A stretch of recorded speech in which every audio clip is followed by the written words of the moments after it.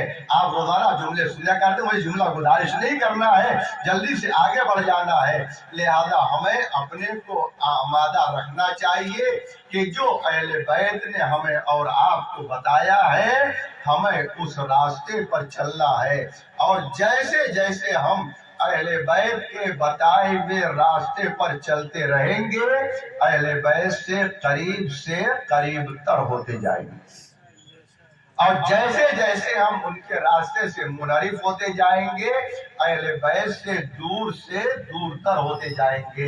یہ صرف ہمارا تصور ہے، ہمارا خیال ہے، ہم نے اپنے دل میں خود سے بٹھا رکھا ہے، ہم اہل بیت کے محب ہیں، ہم دوائے محبت کر رہے ہیں، لہذا ہم اہل بیت کے محب ہیں، لہذا ہمارے علاوہ کون ہے جسے نجات ملے گی۔ صرف کہنے سے کام چلنے والا نہیں ہے، ہمیں ان کا راستہ اختیار کرنا پڑے گا، اب بھلے سے اس راستے پر آہستہ آہستہ چلیں، بھلے سے اس راستے پر ہم قدم بقدم چلیں، بھلے سے ہم اہل بیت کے بتائے ہوئے راستے میں بہت آہستہ آہستہ چلیں، اگر اس راستے پر چلتے رہیں گے تو یقیناً ہمیں نجات ملے گی۔ لیکن اگر ہماری زندگی میں ایسا ہو کہ ایک دن ہم اہل بیت کے بتائے ہوئے راستے پر چلے اور دوسرے دن دوسرے کے بتائے ہوئے راستے پر چلے، ہم ایک گھنٹہ اس راستے پر چلے، اس راستے ہم دوسرے گھنٹہ دوسرے کے راستے پر چلے تو ہرگز ہمیں نجات نہیں مل سکتی۔ لہذا ہمیں اپنی پوری زندگی اہل بیت کے بتائے ہوئے راستے پر چلنا چاہیے، اور ہم اہل بیت کے بتائے ہوئے راستے پر اس وقت چل سکتے ہیں جب ہمارے اندر طہارت پائی جاتی ہو اور پاکیزگی پائی جاتی ہو، ہم نجاست سے دور رہ رہے ہو، اور جب ہم نجاست سے دور رہیں گے ہمارے اندر پاکیزگی ہوگی اور تب تو ہم اہل بیت سے قریب ہوں گے۔ اس لیے کہ اہل بیت کی محبت وہ ایسی پاک و پاکیزہ شے اللہ نے بنائی ہے کہ کبھی نجس دلوں میں ان کی محبت آ ہی نہیں سکتی۔ صلوات پڑھ دے محمد والے انہیں پاک و پاکیزہ رکھے اور جو پاک و پاکیزہ رکھنے کا حق ہے۔ جو اس آیت کے ترجمے میں بہت سے مفسرین نے اور مترجمین نے کرنے کا ترجمہ کیا ہے، یہ کسی لحاظ سے بھی درست نہیں ہے۔ اللہ کا ارادہ ہے کہ ان کو پاک کرے نہیں، پاک رکھے. کیوں؟ اس لیے کہ رسول اللہ نے اہل بیت کو قرآن کے برابر قرار دیا. اللہ نے اہل بیت کو، پیغمبر اسلام نے اہل بیت کو قرآن کے برابر قرار دیا ہے. انی تارک فیکم الثقلین کتاب اللہ وعترتی اہل بیتی ما ان تمسکتم بہما لن تضلوا بعدی. یعنی جیسے قرآن پاک ہے ویسے اہل بیت بھی پاک. لہذا اہل بیت کے یہاں کہیں کوئی نجاست کا تصور نہیں ہو سکتا. یہ کوئی سوچے کہ اہل بیت نجاست ان کی آ جائے، ان کی یہاں ہرگز نجاست نہیں آ سکتی. کیوں؟ اس لیے کہ انہیں اللہ نے پاک بنایا نہیں ہے اور پاک رکھا ہے. یہ ترجمہ صحیح ہے. میں آپ کے پاس دلیل پیش کر رہا ہوں کہ اللہ نے کہا پاک رکھے. کیوں ہم مانتے ہیں؟ وجہ یہ ہے کہ اسی سے ملتی جلتی ایک آیت اور ہے کہ اللہ نے کہا جناب ابراہیم اور جناب اسماعیل سے، کیا کہا؟ وَطَہَّرَ، ایک ابراہیم و اسماعیل، تم دونوں کیا کرو؟ بیتیا، میرے گھر کو. میں آپ سے پوچھ رہا ہوں کیا ترجمہ کیا جائے؟ ابراہیم اور اسماعیل نے خانہ کعبہ کی دیواروں کو بلند کیا، خانہ کعبہ کو تعمیر کیا، خانہ کعبہ کو بنایا.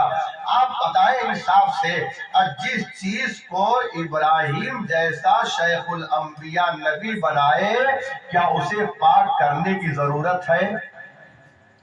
کیا اسے پاک کرنے کی ضرورت ہے؟ جناب اسماعیل ذبیح اللہ نبی جیسا جس خانہ کعبہ کی تعمیر کرے، اس میں تعاون کرے، کیا وہاں نجس نجاست کا تاثر ہو سکتا ہے؟ ہرگز نہیں. جب دو معصوم ہاتھوں نے خانہ کعبہ کی تعمیر کیا، وہاں نجاست کا تصور نہیں ہو سکتا. اللہ کیا کہہ رہا ہے کہ ابراہیم اور اسماعیل وطہرا، اب تم دو کے دونوں اب بیت یا میرے گھر کو پاک کرو یا پاک رکھو. پاک رکھو، پاک کرنے کا تصور نہیں ہو سکتا. اس لیے کہ دونوں نبی نے بنایا ہے، اب دونوں معصوم کے ہاتھوں نے بنایا ہے. یہاں پاک کرو نہیں بلکہ پاک رکھو. اب بالکل وہی الفاظ پر اللہ نے قرآن مجید میں آئے تطہیر میں رکھے ہیں. وہاں پر تم دونوں پاک رکھو، اسی لیے ہم کہتے ہیں وَيُطَهِّرَكُمْ تَطْهِيرًا. اللہ کا اہل بیت کا ارادہ یہ ہے کہ اہل بیت کو پاک رکھے. اب بس دونوں کی طہارت میں فرق یہ پایا جاتا ہے، جب اللہ کے گھر کی طہارت کی باری آئی تو اللہ نے طہارت پر باقی رکھنے کے لیے نبیوں کے حوالے کیا، اور جب اہل بیت کی طہارت کی باقی آئی تو اللہ نے اپنی ذمہ داری لے لیا. یہی وجہ ہے کہ خانہ کعبہ میں بتوں کی نجاست تو آ جاتی ہے، مگر اہل بیت کل بھی پاک تھے اور آج بھی پاک ہے اور ہمیشہ اہل بیت پاک رہیں گے. صلوات پڑھ دے محمد والے.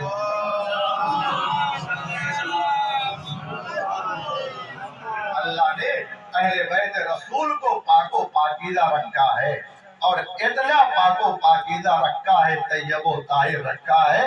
ہم آپ جانتے ہیں کہ پیغمبر اسلام نے جب اپنے اندر کمزوری محسوس کیا تو کسی اور دروازے پر نہیں. حدیث کے ساتھ روزانہ سنا کرتے ہیں. اس آیت تطہیر کے نزول کیا ہے؟ حدیث کے ساتھ، پوری حدیث کے ساتھ پڑھ لیجئے اور آپ کو اس کی شان نزول معلوم ہو جائے گی کہ اس آیت تطہیر کی شان نزول کیا. پیغمبر اسلام اور روزانہ سنا کرتے ہیں انی اجدو فی بدنی ضعفا، میں اپنے بدن میں کمزوری محسوس کر رہا ہوں. پیغمبر اسلام کہیں اور نہیں گئے. پیغمبر اسلام اپنی بیٹی یعنی اہل بیت کے گھر گئے. اہل بیت کے گھر پر آئے کہ یہ بیٹی مجھے چادر اڑا دو، اس لیے کہ میں اپنے بدن میں کمزوری محسوس کر رہا ہوں. یا رسول اللہ، آپ کہیں اور چلے جاتے, اپنی کمزوری کو دور کر لیتے, مگر آپ رسول اللہ اہل بیت کے گھر پر کیوں جا رہے ہیں؟ رسول اسلام آواز دے, اور میں تمہیں بتانا چاہتا ہوں, اگر تمہیں دنیا میں کسی طرح کی کوئی کمزوری محسوس ہو تو کسی اور دروازے پر نہ جانا, اہل بیت کے دروازے پر آؤ گے تمہاری کمزوری دور ہو جائے گی. اب مال کی کمی ہو اہل بیت کے دروازے پر آؤ, علم کی کمی ہو اہل بیت کے دروازے پر آؤ, جسمانی کمزوری ہو اہل بیت کے دروازے پر آؤ, روحانی کمزوری ہو اہل بیت کے دروازے پر آؤ. اگر کمزوری پیدا ہو تو کسی کمزور کے دروازے پر نہ جانا, بلکہ آل محمد کے دروازے پر آ جانا. سلوات پڑھ دے محمد والے محمد.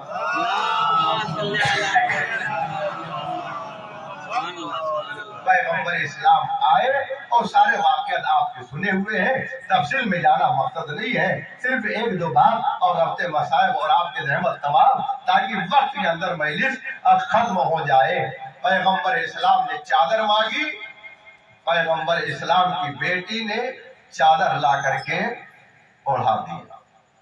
جبرائیل آئے اور آنے کے بعد آپ نے اجازت طلب کیا, مولا کائنات کی طرف سے, فاطمہ زہرا کی طرف سے اور سب کی طرف سے اجازت طلب کی, اور اس کے بعد اس کے اندر داخل ہو گئے.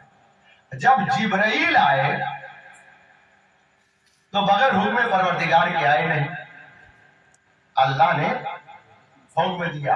اس کے پہلے وہاں کیا ہوا؟ اس کے پہلے آپ پڑھتے روزانہ کہ ملائکہ نے پوچھا, اے میرے ملائکہ کیا تم دیکھ رہے ہو میں نے سب کچھ پیدا کیا ہے تو انہی کی محبت میں پیدا کیا, اگر یہ نہ ہوتے تو میں کائنات کی کسی چیز کو خلق نہ کرتا. تو ملائکہ نے پوچھا, پروردگار اس چادر کے نیچے کون سے لوگ ہیں؟ تو اللہ نے, کس نے پہچانوایا؟ اللہ نے پہچانوایا, ہم فاطمہ تو و ابوہا و بالوہا و بنوہا. ملائکہ نے نہیں پہچانوایا. ملائکہ نے کہا کہ ہمیں نہیں معلوم کہ آخر اس چادر کے نیچے کون سے لوگ ہیں. کون ملائکہ کہہ رہے ہیں بھی جبرائیل جیسا ملک جو مسلسل دروازے پر آتا رہا, گھر کے اندر آتا رہا, خدمت کرتا رہا, نوکری کرتا رہا, مگر وہ پوچھ رہا ہے بات کیا ہے, وجہ کیا ہے کہ روزانہ آنے والا ملک بھی آج انہیں پہچان نہیں رہا ہے. بات صرف اتنی تھی, جب بھی یہ ملک زمین پر آیا تھا ان ذوات مقدسہ کو الگ الگ دیکھا تھا, ان ذوات مقدسہ کو الگ الگ دیکھا تھا, مگر یہ پانچ جب ایک چادر کے نیچے آ جاتے ہیں تو ایسا نور نکلتا ہے کہ روزانہ آنے والا بھی ملک پہچان نہیں پاتا. جب ملک نہیں پہچان سکتا تو ہم جیسے ناقص انسان آخر اہل بیت کو کیسے پہچان سکتے ہیں؟ مگر اللہ نے بھی جب تعارف کرایا تو تعارف کا انداز بالکل الگ.